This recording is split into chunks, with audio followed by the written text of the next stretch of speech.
¿Qué tal? ¿Cómo están? Sean bienvenidas y bienvenidos a esta nueva edición de Semana en la Cámara. En esta oportunidad vamos a conocer el trabajo legislativo de la semana del 24 de marzo en adelante. Conocemos los detalles y los alcances de lo que se analizó en la Cámara de Diputadas y Diputados aquí en Semana en la Cámara. A segundo trámite se despachó el proyecto que establece un subsidio a la tasa de interés hipotecario para adquirir viviendas nuevas.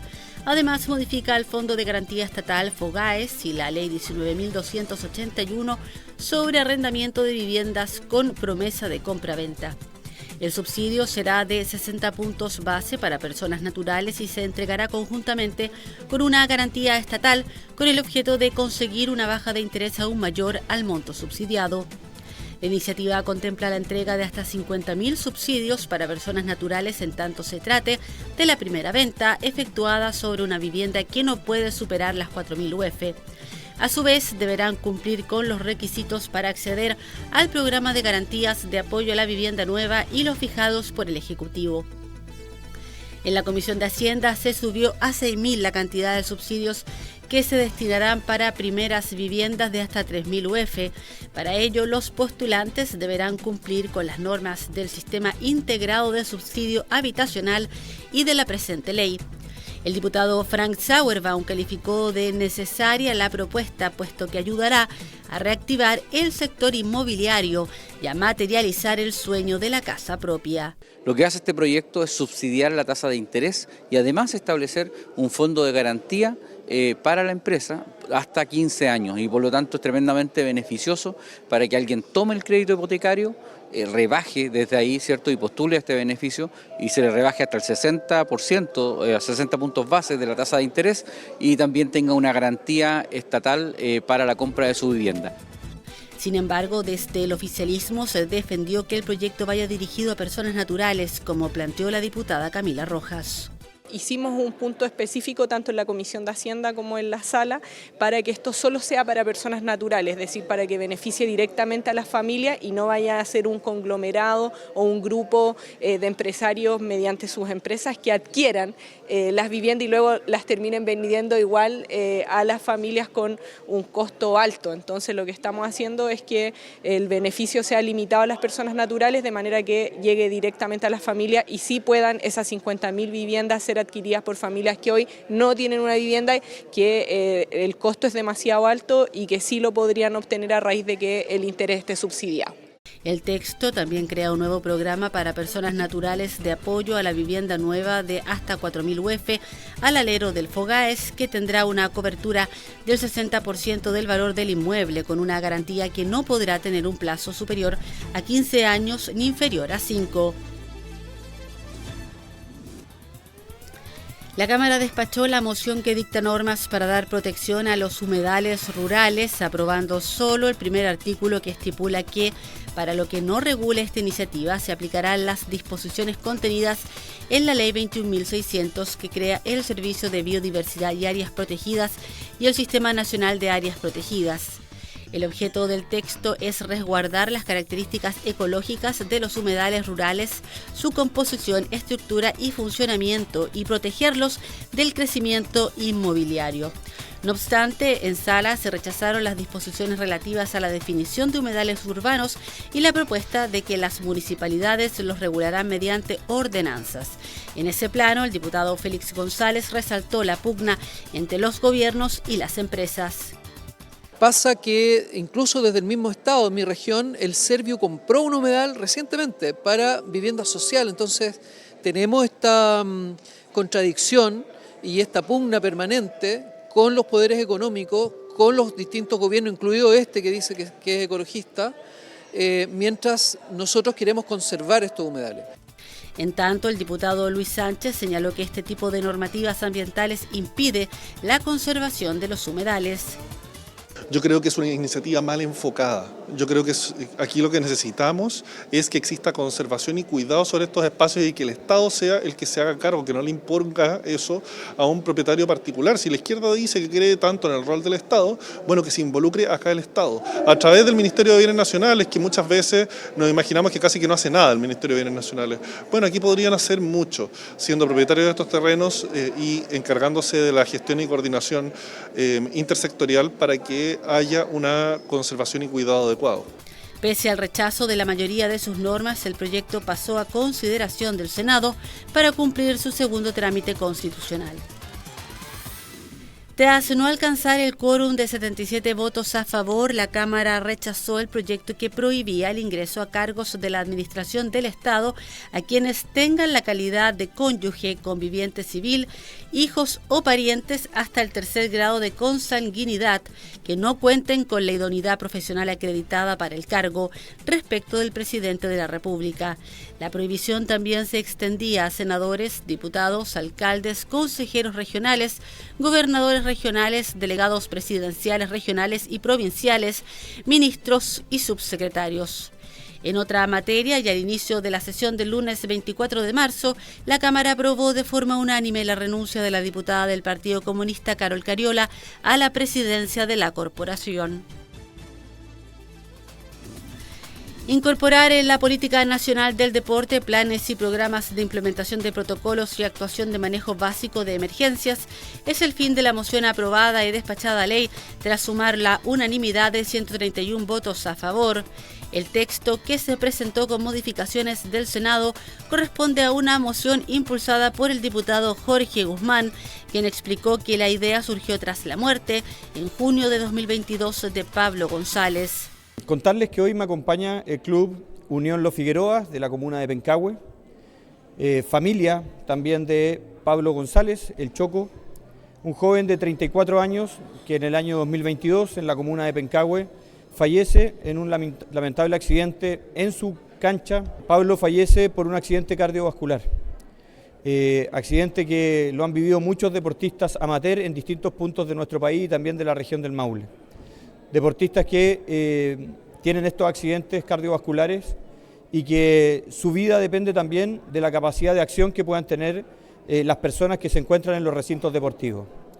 El día de hoy se vota y se aprueba un proyecto de ley que nace de un momento duro y trágico, pero que da origen a una iniciativa que es la Ley Juega Seguro, que busca que a nadie más le ocurra una situación igual en ningún recinto deportivo y sobre todo de deporte amateur en nuestro país. Queremos que se implementen protocolos de acción y que existan capacitaciones permanentes para los socios, para los simpatizantes, para los técnicos, para los árbitros y para todas aquellas personas que participan activamente en las instituciones del deporte amateur. Como apuntó otra de sus autoras, la diputada Erika Olivera, se trata de un proyecto que busca ayudar a quienes practican algún tipo de actividad física. Es un proyecto que busca prevenir y no seguir lamentando muertes. El deporte, si bien muchas veces decimos que salud es vida, también a veces ponemos en riesgo nuestras vidas al practicarlo, al no saber que muchas veces tenemos quizás algún problema de salud y por eso es tan importante llevar estas iniciativas adelante. Acá estamos hablando de una ley que tiene un rostro, más conocido como el Choco, pero que es una ley que impacta a miles y cientos y millones de personas en nuestro país, que día a día salen y practican algún tipo de actividad deportiva. La norma precisa que para implementar los planes y programas se fomentará la colaboración de universidades, cuerpos de bomberos y otras personas jurídicas que por sus funciones y objetivos puedan cooperar en la capacitación y desarrollo de los citados protocolos. En otro plano, la Sala de la Cámara y posteriormente el Senado ratificaron una nueva extensión al estado de excepción constitucional en la macrozona sur. En el debate hubo voces alentando a mantener la medida, pero también para pedir acciones más decididas contra los grupos delictivos y terroristas, como planteó el diputado UDI Henry Leal. ¿Por qué mejor no prorrogamos el estado de excepción hasta final del gobierno? Y hagamos una aprobación rápido y aprobamos hasta el 11 de marzo, porque llevamos, no sé, 50 y tantas renovaciones, la violencia sigue y cada vez que se ingresa a Temucuicui se encuentran toneladas de droga, municiones, y armas de guerra. Entonces todos sabemos que en Temucuicui se esconden los terroristas, las bandas del narcotráfico, ahí llegan los vehículos robados, pero todos saben que están ahí y de ahí salen a hacer sus fechorías, a hacer sus atentados, y mientras no se concurra a Temucuicui y se ingresa a incautar toda la droga, todos los vehículos robados y a tomar detenidos a los que están ahí, el tema no va a parar. La solicitud presidencial detalla que entre el 18 de mayo de 2022 y el 12 de marzo de 2025, Carabineros hizo 602.624 controles y detuvo a 1.288 personas, mientras que hasta el 9 de marzo de este año observa una disminución del 60% en los eventos de violencia rural respecto del mismo periodo de 2024, descenso que llega a un 78% en comparación con 2021, lo que representa la menor cifra de los últimos 9 años en la macrozona sur. La Cámara respaldó parte de las enmiendas del Senado al mensaje que moderniza la oferta en la educación parvularia. No obstante, en votación separada rechazó y envió a comisión mixta las relacionadas con los requisitos de los establecimientos parvularios para recibir la certificación del Mineduc. Los requisitos incluían, por ejemplo, tener a la Junji como sostenedora, funcionar en zonas de difícil acceso en territorios que hayan enfrentado desastres y contar con el personal idóneo y suficiente para cumplir con las funciones que les correspondan. Para la diputada independiente Karen Medina, el proyecto no solucionará los grandes problemas de oferta y calidad en la educación parvularia. Y hoy día lo que busca este proyecto es aumentar el plazo para el reconocimiento oficial que vencía el 2024 en diciembre, porque aproximadamente el 60% de los jardines no cumple con esto. Entonces eso significaría, por supuesto, que un tremendo daño a la oferta hoy día que tenemos, en las condiciones que la tenemos, porque habría que paralizar el funcionamiento de estos jardines y ya que dejarían de recibir recursos públicos. En tanto, el diputado RN, Diego Chalper, compartió las críticas a los requisitos que contiene el proyecto. Aumentar la capacidad de oferta en aquellos sectores que no están, digámoslo así, en las zonas urbanas, sino que están más bien en las zonas más alejadas, más rurales del país, establece la posibilidad de lo que se llaman los planes complementarios y establece los requisitos para que eso se cumpla. Yo en lo personal he sido crítico que uno de esos requisitos involucre pronunciamientos que tienen que ver con temas ideológicos, como hacer valer lo que se llama el principio de no discriminación arbitraria. Yo le decía al ministro, esto ya está contenido en la Constitución, no es necesario explicitarlo acá, y creo que si se explicita así, genera espacio para que algunos, por la vía de la ideología, pretendan imponer sus puntos de vista. Durante el debate parlamentario se destacó que el texto prohíbe la doble matrícula en jardines infantiles de manera de ofrecer esos cupos a niñas, niños y familias que los necesitan, mientras que por otro lado se criticó que el reconocimiento de programas alternativos se extienda solo a los jardines infantiles cuyo sostenedor sea la Junji. A ley se remitió el proyecto que declara el carácter público para ciertos casos del Registro Nacional de Prófugos de la Justicia, nómina que incluirá información sobre el delito investigado o cometido, el nombre completo de la persona y una fotografía que permita su identificación, así como cualquier dato que pueda ser útil para ello. Dicha información también podrá publicarse en medios de comunicación y en otros lugares que la PDI o Carabineros estimen necesario. Durante el debate, el diputado Renzo Trisotti valoró la finalidad de la iniciativa. Porque este proyecto sigue protegiendo el respeto a la vida privada, se sigue fortaleciendo y respetando el principio de la presunción de inocencia, toda vez que aquí sí se establecen ciertos criterios definidos y objetivos para la inclusión en este registro. Pero esto, en definitiva, el hecho de poder conocer en un listado quiénes son los prófugos de la justicia, nos va a permitir mayor eficiencia en la labor de la denuncia. Nos va a permitir generar una mayor colaboración ciudadana y, sobre todo, poder enfrentar con decisión y con acción a la delincuencia, toda vez que es uno de los principales problemas que hoy día está afectando a cada uno de los chilenos.